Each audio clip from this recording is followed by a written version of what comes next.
കഴിഞ്ഞ പ്രാവശ്യം നമ്മൾ കുറച്ച് ഇഞ്ചി നടുന്ന വീഡിയോ കാണിച്ചിട്ടുണ്ടായിരുന്നു. അപ്പോൾ അതിനകത്ത് ഇപ്പം ഇഞ്ചി നടുന്നവരുടെ ഒരു പ്രശ്നമാണ് മഞ്ഞളുപ്പ് രോഗം എന്ന് പറയുന്നത്. അപ്പോൾ അത് എങ്ങനെയൊക്കെ ഇല്ലാതാക്കാം എന്നുള്ള വീഡിയോ ആണ്. ഹലോ നമസ്കാരം, ഞാൻ മിനി. എല്ലാവർക്കും മിനീസ് ലൈഫ് സ്റ്റൈലിലേക്ക് സ്വാഗതം.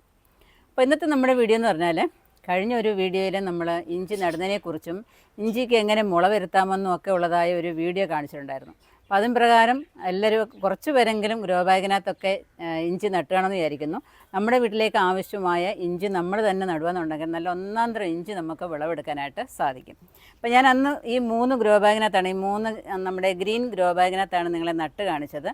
അപ്പം അതിനകത്ത് ന്യൂസ് പേപ്പറിനകത്തൊക്കെ പൊതിഞ്ഞ് വെച്ചിട്ട് നമ്മൾ അതിൻ്റെ മുളയൊക്കെ വന്നതിന് ശേഷമാണ് നമ്മളത് നട്ടത്. അപ്പോൾ നല്ല തഴപ്പോടുകൂടി നമ്മുടെ ഇഞ്ചി ഇങ്ങനെ വളർന്ന് നിൽക്കുകയാണ്. അപ്പോൾ അതിനി വളം കൊടുക്കാനുള്ള സമയമായിട്ടുണ്ട്. എന്തൊക്കെ വളം കൊടുക്കണമെന്നും ഈ മഞ്ഞളുപ്പ് രോഗം എങ്ങനെ മാറ്റാമെന്നുമുള്ള വീഡിയോ ആണ്. അപ്പം നമുക്ക് തുടങ്ങിയാലോ? വീഡിയോയിലോട്ട് പോകുന്നതിന് മുമ്പായിട്ട് നിങ്ങൾ ആദ്യമായിട്ടാണ് മിനീസ് ലൈഫ് സ്റ്റൈൽ ചാനൽ കാണുന്നുണ്ടെങ്കിൽ നല്ല നല്ല ടിപ്സുകളും ട്രിക്സുകളും ഒക്കെ അറിയണമെന്നുണ്ടെങ്കിലും നമ്മുടെ വീഡിയോ ഒന്ന് സബ്സ്ക്രൈബ് ചെയ്തിട്ട് കാണാനായിട്ട് ശ്രമിക്കുക. അതുപോലെ നിങ്ങൾക്ക് വിത്തുകൾ ഗ്രോ ബാഗ് ഒക്കെ ആവശ്യമുണ്ടെങ്കിൽ നല്ല വിസ്താരമൊക്കെ ഉള്ള ഗ്രോ ബാഗാണ് കേട്ടോ. അപ്പം അതുപോലെ തന്നെ നല്ല വെറൈറ്റി വിത്തുകളും അതൊക്കെ ആവശ്യമുണ്ടെങ്കിൽ www.minisLifestyle.com എന്ന് വിസിറ്റ് ചെയ്യുന്നുണ്ടെങ്കിൽ നിങ്ങൾക്ക് ഈ ഗ്രോ ബാഗും വിത്തുകളും വാങ്ങിക്കാവുന്നതാണ്. അപ്പോൾ ഓണം പ്രമാണിച്ച് നമ്മുടെ വെബ്സൈറ്റിൽ നിന്ന് 5 വിത്തും അതിൽ കൂടുതലും വാങ്ങിക്കുന്നവർക്ക് നമ്മൾ 3 വിത്തിൻ്റെ ഒരു ഫ്രീ കിറ്റും കൂടെ നമ്മൾ കൊടുക്കുന്നുണ്ട്. സ്റ്റോക്ക് വളരെ പരിമിതമാണ്. 150 പേർക്കാണ് നമ്മൾ കൊടുക്കുന്നത്. അത് കഴിഞ്ഞാൽ പിന്നെ നമ്മൾ കൊടുക്കുകയില്ല കേട്ടോ. അപ്പം അതും കരസ്ഥമാക്കാനായിട്ട് ശ്രമിക്കുക. അപ്പം നമുക്ക് എന്തായാലും വളപ്രയോഗം എങ്ങനെയാണെന്ന് നോക്കാം. അപ്പോൾ ഇഞ്ചി നട്ട വീഡിയോ ഒക്കെ നിങ്ങൾ കണ്ടു കാണുമല്ലോ. അപ്പോൾ നമ്മൾ എങ്ങനെയാണ് നട്ടതെന്നും എന്താണ് അന്ന് വളപ്രയോഗം കൊടുത്തതെന്നും നിങ്ങളന്ന് കണ്ടു കാണും. ഇപ്പോൾ നമ്മളിനി അടുത്ത വളപ്രയോഗം കൊടുക്കുന്നത്, ഞാൻ കുറച്ച് കോഴിവളം എടുത്തിട്ടുണ്ട്, അതുപോലെ സൂപ്പർ മീൽ എടുത്തിട്ടുണ്ട്,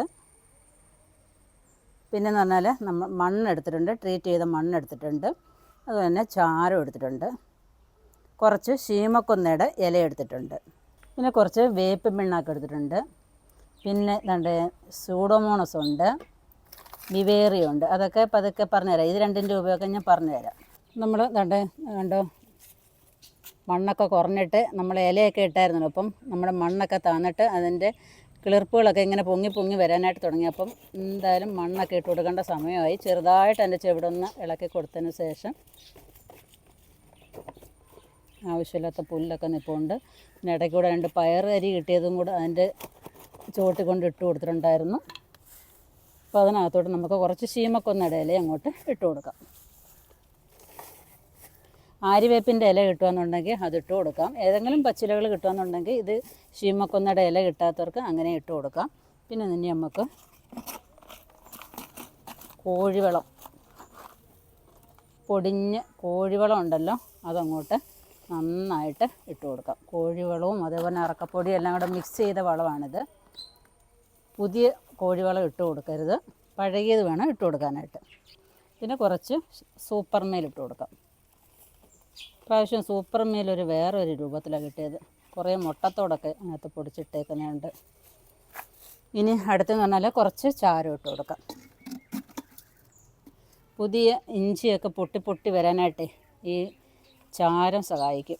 നമുക്കൊരു 2-3 കൂട്ടം ഉണ്ടല്ലോ, വേപ്പ് മിണ്ണകും 2-3 കൂട്ടമല്ല, ഒരു 5-6 കൂട്ടം ഉണ്ട് കേട്ടോ. അതെല്ലാം സൈഡിലോട്ട് വന്ന് ഇട്ട് കൊടുക്കാം. അപ്പം നന്നായിട്ട് മണ്ണും കൂടെ അങ്ങോട്ട് ഇട്ട് കൊടുക്കാം. 2 പാത്രം മണ്ണ് അതിനകത്തോട്ട് ഇടാം. എന്നിട്ട് നന്നായിട്ട് എല്ലാ സൈഡിലോട്ടും അടുപ്പിച്ച് കൊടുക്കണം. ഇത് ഒരാഴ്ചയൊക്കെ കഴിയുമ്പോഴത്തേക്ക് നമുക്ക് ജൈവ സ്ലറി നമുക്ക് ഇതിനകത്ത് ഒഴിച്ചു കൊടുക്കാം. ജൈവ സ്ലറി ഉണ്ടാക്കുന്നതൊക്കെ നിങ്ങൾക്ക് അറിയാമല്ലോ. അപ്പോൾ അതേപോലെ അങ്ങോട്ട് ഉണ്ടാക്കിയിട്ട് ചാണകവും വേപ്പൻ പിണ്ണാക്കും കടലപ്പിണ്ണാക്കും ഇടൊക്കെ കലക്കി വെച്ചിട്ട് അത് കൊണ്ടൊന്ന് ഒഴിച്ചു കൊടുക്കാം.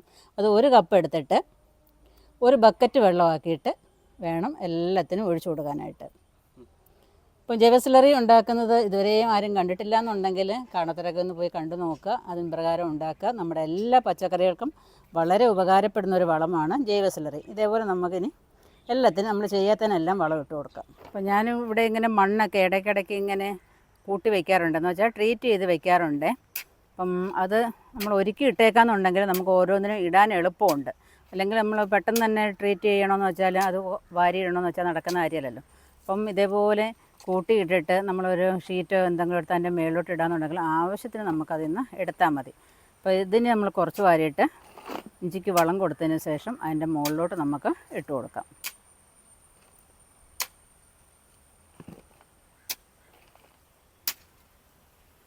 കുമ്മായമൊക്കെ ഇട്ടതിന് ശേഷം പിന്നെ നമ്മളതിനകത്ത് ചാണകപ്പൊടിയും സൂപ്പർ മീലും ഒക്കെ ഇട്ട് വെച്ചിരിക്കുന്ന മണ്ണാണ്. തന്നെ വളം കൊടുത്തതിന് ശേഷം മണ്ണുമൊക്കെ ഇട്ട് അടുപ്പിച്ച് എന്നിട്ട് ഒരു 1 വീക്കൊക്കെ കഴിയുമ്പോഴത്തേക്ക് നമുക്ക് ജൈവ സ്ലറിയൊക്കെ കൊടുത്തു തുടങ്ങാം. അപ്പം ഞാൻ കുറച്ച് ജൈവ സ്ലറിയൊക്കെ ഇങ്ങനെ കലക്കി വെച്ചിരിക്കുന്നതാണ്. ഇതിനകത്തോട്ട് നോക്കിയാലും നമ്മൾ ജൈവ സ്ലറി എന്ന് പറഞ്ഞാൽ പിണ്ണാക്കോ അതേപോലെ തന്നെ വേപ്പിൻ പിണ്ണാക്കോ ഒന്നും ഇട്ടിട്ടില്ല കേട്ടോ. ഇതിനകത്ത് ഇട്ടിരിക്കുന്നത് ചാണകമുണ്ട്, നമ്മുടെ ശീമക്കൊന്നയുടെ ഇലയുണ്ട്, അതുപോലെ വേപ്പുണ്ടല്ലോ, ആര്യവേപ്പിൻ്റെ ഇലയും കൂടി ഇട്ടിട്ടാണ് ഈ സ്ലറി ഉണ്ടാക്കി വെച്ചിരിക്കുന്നത്. അതിൽ നിന്ന് 2-3 കപ്പൊക്കെ എടുത്ത് ഡൈല്യൂട്ട് ചെയ്തിട്ട് നമുക്ക് നമ്മുടെ എല്ലാ പച്ചക്കറികൾക്കും അതുപോലെ ഇഞ്ചിക്കും ഒക്കെ ഒഴിച്ചു കൊടുക്കാം. ഇപ്പോൾ ജൈവ സ്ലറി എടുത്ത് വെച്ചിരിക്കുകയാണ്. ജൈവ സ്ലറി ഇതിന് ദാണ്ട് ഞാൻ 2 മഗ് എടുത്തിട്ട് ഇത്രയും വെള്ളം കൂടെ ചേർത്തിട്ട് കലക്കി വെച്ചിരിക്കുന്നതാണ്. ഇത് നമ്മൾ നേരത്തെ ഒരാഴ്ചയ്ക്ക് മുമ്പേ വളമിട്ട ഇഞ്ചിക്ക് അങ്ങോട്ട് ഒഴിച്ചു കൊടുക്കാം.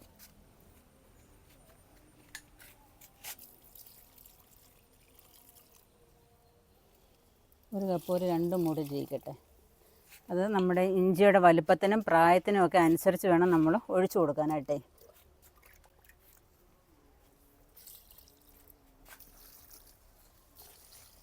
ഞാനൊരു 10-25 മൂടോളം ഇഞ്ചി നട്ടിട്ടുണ്ട്. നമുക്ക് ഓണത്തിനൊക്കെ വിളവെടുക്കാനായിട്ട് ഞാൻ നേരത്തെ നട്ടതായിരുന്നു. നമ്മുടെ ഇഞ്ചിക്ക് എന്തെങ്കിലും കേടുണ്ടെന്ന് നിങ്ങൾ കണ്ടാൽ മഞ്ഞ ഇലകൾ, അതുതന്നെ കൂമ്പ് ചീയൽ, അങ്ങനെയൊക്കെ ഉള്ളതായ രോഗങ്ങൾ ഉണ്ടാവാറുണ്ടെന്ന് ഞാൻ പറഞ്ഞല്ലോ. അപ്പോൾ ഇത് കണ്ടോ, ഇതിന് ഒരു നരച്ച ഇലയും അതേപോലെ തന്നെ അതിൻ്റെ കിളിർപ്പ് കണ്ടോ ഇങ്ങനെ വന്ന് നിൽക്കുകയാണ്. അപ്പോൾ അതിനെ അങ്ങ് നുള്ളി കളഞ്ഞേക്കുക.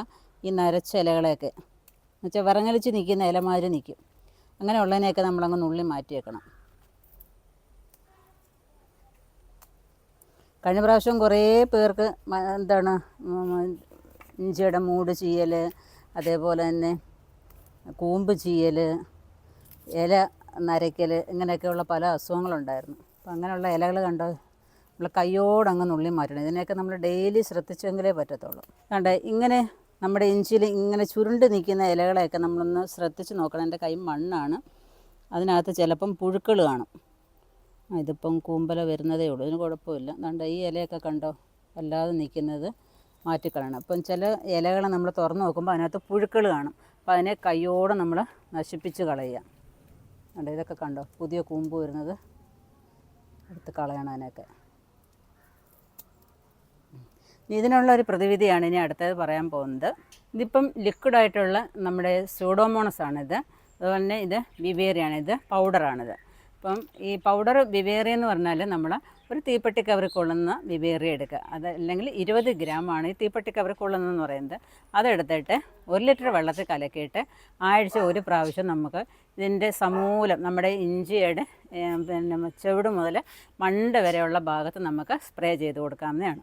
അപ്പോൾ ഇത് അടിച്ച് ഒരാഴ്ച കഴിഞ്ഞിട്ട് നിങ്ങളുടെ മഞ്ഞളുപ്പ് ഒന്നും മാറുന്നില്ല എന്നുണ്ടെങ്കിൽ നമുക്ക് എന്ത് ചെയ്യാം, സ്യൂഡോമോണസ് എടുത്തിട്ട് ലിക്വിഡ് എടുക്കുന്നതെന്നുണ്ടെങ്കിൽ ഒരു 5 ml എടുത്തിട്ട് 1 ലിറ്റർ വെള്ളത്തിൽ കലക്കിയിട്ട് നമ്മുടെ ഇഞ്ചിയുടെ ചുവട് മുതൽ മണ്ട വരെ നമുക്ക് സ്പ്രേ ചെയ്ത് കൊടുക്കാവുന്നതാണ്. അതല്ല പൊടിയാണ് നമ്മൾ എടുക്കുന്നതെന്നുണ്ടെങ്കിൽ അത് ഒരു തീപ്പെട്ടി കവറിൽ കൊള്ളുന്നത്, അതല്ലെങ്കിൽ 1 സ്പൂണ് എടുത്തിട്ട് 1 ലിറ്റർ വെള്ളത്തിൽ കലക്കിയിട്ട് നമ്മുടെ ഈ ചെടികൾക്ക് ഒരു 2 ആഴ്ച കൂടുമ്പോൾ നമുക്ക് ഇങ്ങനെ തളിച്ചു കൊടുത്തുകൊണ്ടേ ഇരിക്കാം. അതുപോലെ മാസത്തിൽ 2 വട്ടമെങ്കിലും നമ്മൾ ഈ ജൈവ സ്ലറിയൊക്കെ ഒഴിച്ചു കൊടുക്കാമെന്നുണ്ടെങ്കിൽ, അതല്ല ഒരു മാസത്തിൽ 1 തവണയെങ്കിലും നമ്മൾ ഒഴിച്ചു കൊടുക്കാമെന്നുണ്ടെങ്കിൽ നമുക്ക് ഇഞ്ചിയൊക്കെ നന്നായിട്ട് കിലോ കണക്കിന് നമുക്ക് ഇഞ്ചി വിളവെടുക്കാനായിട്ട് സാധിക്കും. അപ്പോൾ ഇത്രയും മാത്രം നിങ്ങൾ ശ്രദ്ധിച്ചാൽ മതി. മഞ്ഞളപ്പം മാറും, അതുപോലെ കൂമ്പ് ചീയലും ചുവട് ചീയലും എല്ലാം മാറിയിട്ട് നന്നായിട്ട് വിളവെടുക്കാൻ പറ്റുന്നതാണ്.